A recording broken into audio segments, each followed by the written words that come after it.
في لحظة تاريخية غير مسبوقة يعيشها العالم الكروي، تحولت أنظار الملايين اليوم إلى العاصمة الأمريكية واشنطن، حيث سحبت قرعة كأس العالم 2026 وسط توتر وانتظار رهيب خصوصا للجماهير العربية بعد مشاركة 7 منتخبات عربية للمرة الأولى في نسخة واحدة من المونديال. أحداث نارية، مجموعات مشتعلة، ومواجهات من العيار الثقيل تجعلنا أمام نسخة قد تكون الأكثر إثارة في تاريخ البطولة. المجموعة العالمية الجديدة لكأس العالم 2026. تأتي نسخة كأس العالم 2026 بنظام موسع لأول مرة في التاريخ بمشاركة 48 منتخباً، وهي زيادة غيرت شكل التوقعات والحسابات وجعلت مرحلة المجموعات أكثر تنافسية وقوة من أي وقت مضى. كما أنها المرة الأولى التي تستضيف فيها 3 دول المونديال بشكل مشترك، وهي الولايات المتحدة الأمريكية والمكسيك وكندا، ما يضيف بعداً تنظيمياً جديداً وتجربة فريدة للجماهير حول العالم. المجموعات العربية ومواجهة التحديات الكبرى.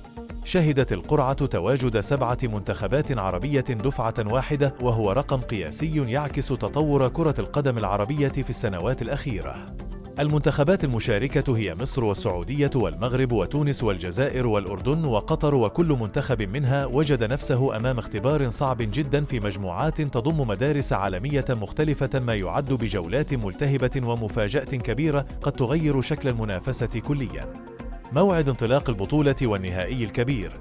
تنطلق منافسات كأس العالم 2026 يوم 11 من يونيو، ليبدأ الماراثون الكروي الأطول والأشد إثارة في تاريخ المونديال.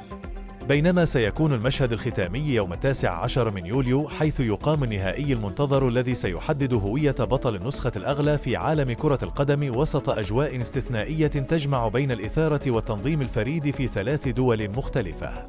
نتائج قرعة كأس العالم 2026.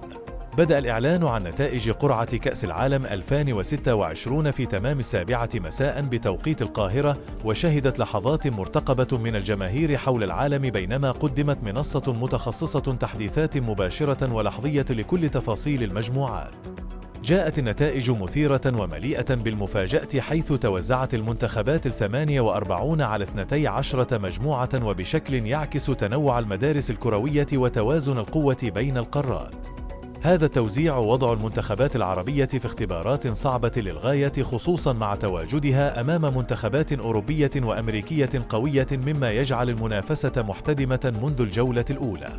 المجموعة 1: المكسيك، جنوب إفريقيا، كوريا الجنوبية، المتأهل من الملحق الأوروبي 4. المجموعة 2: كندا، المتأهل من الملحق الأوروبي 1، قطر، سويسرا. المجموعة 3: البرازيل، المغرب، هايتي، اسكتلندا. المجموعة 4: أمريكا، باراجواي، أستراليا، المتأهل من الملحق الأوروبي 3.